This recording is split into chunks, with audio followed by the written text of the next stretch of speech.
Dears, എല്ലാവർക്കും ദിജോസ് വേൾഡിൻ്റെ പുതിയൊരു വീഡിയോയിലേക്ക് സ്വാഗതം. ഇന്നത്തെ വീഡിയോയിൽ സംസാരിക്കുന്നത് ഇംപ്ലാന്റേഷൻ നടന്നു കഴിയുമ്പോഴേക്കും നമ്മുടെ മുഖത്തും അതുപോലെ തന്നെ മുടിയിലും ഉണ്ടാകുന്ന പ്രധാനപ്പെട്ട ശരീര മാറ്റങ്ങളെ പറ്റിയിട്ടാണ് കേട്ടോ. അപ്പോൾ അതെന്തൊക്കെയാണെന്ന് നമുക്ക് നോക്കാം. വീഡിയോ നമുക്ക് സ്റ്റാർട്ട് ചെയ്യാം. ഞാൻ ഈ പറയുന്ന പ്രഗ്നൻസി ലക്ഷണങ്ങൾ ഒന്നും തന്നെ ഇല്ലെങ്കിലും നിങ്ങൾ ടെൻഷൻ ആവേണ്ട ആവശ്യമില്ല. എക്സ്പെക്റ്റഡ് പീരിയഡ് ഡേറ്റിൽ ബ്ലീഡിങ് വരുന്നുണ്ടോ എന്ന് മാത്രം നിങ്ങൾ ശ്രദ്ധിച്ചാൽ മതി കേട്ടോ. പോകുന്ന രക്തത്തിൻ്റെ അളവ് എത്രത്തോളം ആണെന്ന് നോക്കുക. കഴിഞ്ഞ മാസങ്ങളെ അപേക്ഷിച്ച് വളരെ കുറവാണ് ബ്ലീഡിങ് ഉണ്ടായതെങ്കിൽ അപ്പോഴും നിങ്ങൾ പ്രഗ്നൻസി ടെസ്റ്റ് ചെയ്ത് നോക്കണം കേട്ടോ. എല്ലാ ദിവസവും നമ്മുടെ ചാനലിൽ ലൈവ് സെഷൻസ് ഉണ്ട്. നിങ്ങൾക്ക് എന്തെങ്കിലുമൊക്കെ ഡൗട്ട്സ് ഉണ്ടെങ്കിൽ ഡയറക്റ്റായിട്ട് നമുക്ക് ഇൻട്രാക്ഷൻ നടത്താവുന്നതാണ്. ലൈവിൻ്റെ സമയം എപ്പോഴാണെന്ന് അറിയാൻ വേണ്ടിയിട്ട് നമ്മുടെ ചാനൽ കയറി നോക്കിയതിന് ശേഷം അതിൽ പോസ്റ്റ് എന്ന് പറയുന്നൊരു ഓപ്ഷൻ ഉണ്ടാകും. അതിൽ ക്ലിക്ക് ചെയ്ത് കഴിയുമ്പോൾ ലൈവിൻ്റെ ടൈം ഞാൻ എഴുതാം കേട്ടോ. അപ്പോൾ ഏറ്റവും ആദ്യത്തെ എന്ന് പറയുന്നത് കണ്ണിലുണ്ടാകുന്ന പഫി ഐസ് ആണ്. നമ്മുടെ കണ്ണിൻ്റെ താഴെയായിട്ട് നമ്മൾ ഉറങ്ങാതാവുമ്പോഴേക്കും കണ്ണിന് ആ ഒരു തടം വീർത്തിരിക്കുന്നത് പോലെ ഉണ്ടാവില്ലേ, അതുപോലെ കണ്ണിന് മുകളിലുള്ള കൺപീലിയുടെ ഭാഗവും ഒന്ന് വീർത്തിരിക്കുന്നത് പോലെ നമുക്ക് അനുഭവപ്പെടാറുണ്ട്. സാധാരണ ഉറക്കക്കുറവ് ഒരു 2-3 ദിവസമൊക്കെ നമുക്ക് ഫീൽ ചെയ്ത് കഴിയുമ്പോഴാണ്, ചിലർക്കൊക്കെ ഒരു ദിവസം ഉറങ്ങിയില്ലെങ്കിൽ പിറ്റേ ദിവസം ഈ ഒരു ലക്ഷണം കാണാറുണ്ട്. അപ്പോൾ അങ്ങനെ പഫി ആയിട്ട് നമുക്ക് ഐസ് ഫോം ചെയ്ത് വരിക. ഹോർമോണൽ ഇൻക്രീസ് കൊണ്ടാണ് പലർക്കും ഇങ്ങനെ ഒരു ബുദ്ധിമുട്ട് ഉണ്ടാകുന്നത് കേട്ടോ. പ്രഗ്നന്റ് ആകുമ്പോൾ പലതരത്തിലുള്ള ഹോർമോണൽ ചേഞ്ചസ് നമുക്ക് ഉണ്ടാകും. ഇതുമായിട്ടൊക്കെ ഫസ്റ്റത്തെ ട്രൈമസ്റ്ററിൽ ബോഡി പൊരുത്തപ്പെടാനായിട്ട് കുറേ ടൈം എടുക്കും.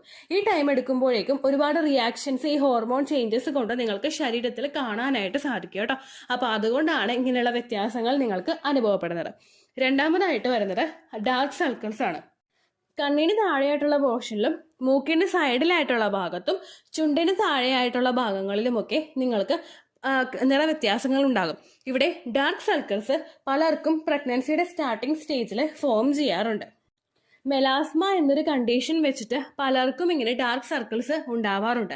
നമുക്ക് കണ്ണിന് താഴെയൊക്കെ കറുത്ത പാട് ഒരുപാട് നേരം ഫോൺ യൂസ് ചെയ്യുന്നവർക്ക്, അല്ലെങ്കിൽ ഉറക്കം കണ്ടിന്യൂസ് ആയിട്ട് കിട്ടാത്തവർക്ക്, ഒരുപാട് ടെൻഷൻ ഉള്ളവർക്കൊക്കെ ഫീൽ ചെയ്യാറുണ്ട്. അതുപോലെ മറ്റൊരു മാറ്റമാണ് നമ്മളിൽ ഉണ്ടാകുന്ന ഹോർമോൺ ചേഞ്ച്. പെട്ടെന്നൊരു ഹോർമോൺ ഹൈക്ക് ഉണ്ടാകുമ്പോഴും ഈസ്ട്രോജനും പ്രൊജസ്ട്രോണും ഒക്കെ ഇൻക്രീസ് ആവുന്നത് കൊണ്ടും പലർക്കും ഇങ്ങനെയുള്ള ബുദ്ധിമുട്ട് കണ്ണിന് താഴെയൊക്കെ ഫീൽ ചെയ്യും കേട്ടോ.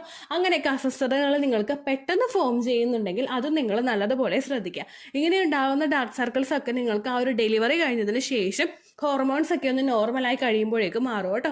ഇങ്ങനെയുള്ള പാടുകളൊക്കെ വന്നു കഴിഞ്ഞാൽ കൂടുതലായിട്ട് ഫോൺ യൂസ് ചെയ്ത് സിറ്റുവേഷൻ വേഴ്സ് ആക്കാതിരിക്കുക.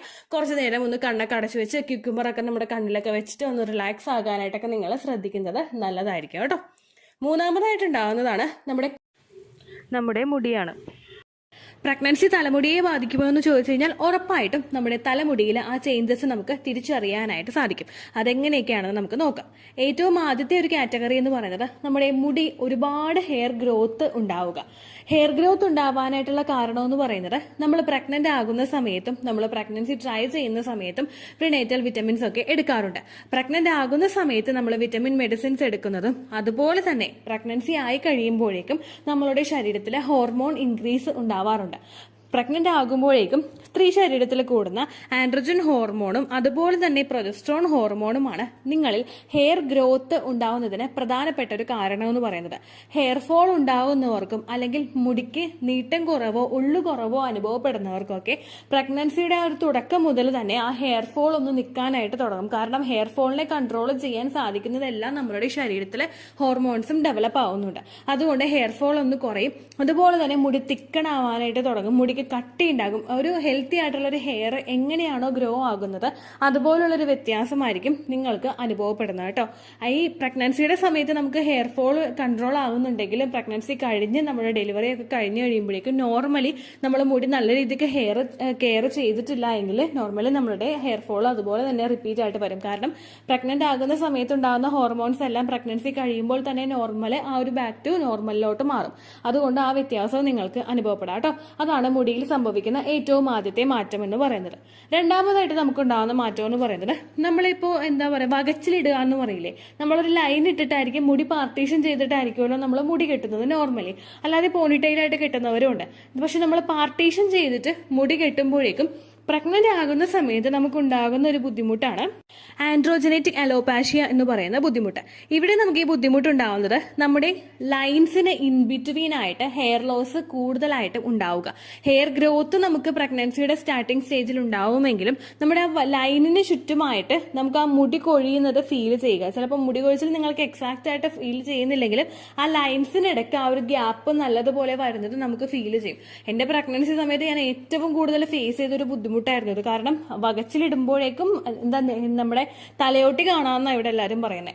അങ്ങനെയുള്ളൊരു ബുദ്ധിമുട്ടായിരുന്നു എനിക്ക് ഉണ്ടായിരുന്നത്. പക്ഷെ ആ ഒരു പ്രഗ്നൻസി കുറച്ചങ്ങോട്ട് മുമ്പോട്ടേക്ക് പോയപ്പോഴേക്കും ഭയങ്കര തിക്കായിട്ട്, എൻ്റെ മുടി ഓൾറെഡി നല്ലപോലെ ലെങ്ത് ഉള്ള മുടിയായിരുന്നു. പക്ഷെ പ്രഗ്നൻസി ആയപ്പോഴേക്കും അത് കുറേയും കൂടി ഒന്ന് ലെങ്ത് വെക്കാനായിട്ട് തുടങ്ങി. നല്ല ഹെൽത്തി ആവുകയും ചെയ്തിട്ടുണ്ടായിരുന്നു കേട്ടോ.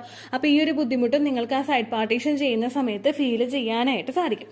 അപ്പോൾ ഇതൊക്കെയാണ് പ്രഗ്നൻസി ആകുമ്പോഴേക്കും നമ്മുടെ മുഖത്തും നമ്മുടെ ഹെയറിലുമാക്കി ഉണ്ടാകുന്ന പ്രത്യേകമായിട്ടുള്ള ശരീരമാറ്റങ്ങൾ. ഈ ലക്ഷണങ്ങളില്ലെങ്കിൽ നിങ്ങൾ ടെൻഷൻ ആവേണ്ട ആവശ്യമൊന്നുമില്ല. എക്സ്പെക്റ്റഡ് പീരിയഡ് ഡേറ്റിൽ ബ്ലീഡിങ് വരുന്നുണ്ടോയെന്ന് മാത്രം ശ്രദ്ധിക്കുക കേട്ടോ. നമ്മളിലുള്ള പല ലൈഫ് സ്റ്റൈൽ ചേഞ്ചസ് കൊണ്ടും ഭയങ്കര വിയേർഡായിട്ടുള്ള പ്രഗ്നൻസി ലക്ഷണങ്ങളൊക്കെ നമുക്ക് ഉണ്ടാകാനായിട്ട് ചാൻസ് ഉണ്ട്. സോക്കോൾഡ് ആയിട്ടുള്ള പല പ്രഗ്നൻസി ലക്ഷണങ്ങൾ ഇപ്പോൾ ആർക്കും ഇല്ല. അതുകൊണ്ടാണ് ഈ കാര്യം പിന്നെയും പ്രത്യേകമായിട്ട് പറയുന്നത് കേട്ടോ. ഇത്രയേ ഉള്ളൂ വീഡിയോ. യൂസ്ഫുൾ ആയി കാണുമെന്ന് വിശ്വസിക്കുന്നു. യൂസ്ഫുൾ ആവുന്നുണ്ടെങ്കിൽ ലൈക്ക് ചെയ്യുക, ഫ്രണ്ട്സിനൊക്കെ ഷെയർ ചെയ്ത് കൊടുക്കുക കേട്ടോ. എന്തെങ്കിലും സംശയം ഉണ്ടെങ്കിൽ നിങ്ങൾ കമൻസിൽ ചോദിക്കുക. പണ്ടത്തെ വീഡിയോയ്ക്ക് കമൻസ് ഇടുന്നവർക്ക് റിപ്ലൈ ലഭിക്കുന്നില്ലെങ്കിൽ ലേറ്റസ്റ്റ് ആയിട്ട് ഞാൻ ഏത് വീഡിയോ ആണോ അപ്ലോഡ് ചെയ്യുന്നത് അതിന് താഴെ കമൻറ്റ് ഒന്ന് കോപ്പി പേസ്റ്റ് ചെയ്യാനായിട്ട് ശ്രദ്ധിക്കുക കേട്ടോ. അതുപോലെ ഓവുലേഷൻ ഡേറ്റ് കാൽക്കുലേറ്റ് ചെയ്ത് തരാനായിട്ട് റിക്വസ്റ്റ് ചെയ്യുന്ന ആളുകൾ എത്രയാണോ സൈക്കിൾ ലെങ്ത് അത് മെൻഷൻ ചെയ്യാനായിട്ട് ശ്രദ്ധിക്കുക. സൈക്കിൾ ലെങ്ത് എന്നതുകൊണ്ട് ഉദ്ദേശിച്ചത് ഓരോ മാസവും എത്ര ദിവസം കൂടുമ്പോഴാണോ ബ്ലീഡിങ് വരുന്നത് അതാണ് സൈക്കിൾ ലെങ്ത്. കഴിഞ്ഞ മാസം ഒരു 8-ാം തീയതിയാണ് ബ്ലീഡിങ് ആയതെങ്കിൽ ഈ മാസം 6-ാം തീയതിയാണ് ബ്ലീഡിങ് ആയതെങ്കിൽ കഴിഞ്ഞ മാസം 8-ാം തീയതി മുതൽ ഈ മാസം 6-ാം തീയതി വരെ എത്ര ദിവസമുണ്ടോ അത് കാലണ്ടറിൽ എണ്ണി തിട്ടപ്പെടുന്നതാണ് നിങ്ങളുടെ സൈക്കിൾ ലെങ്ത്.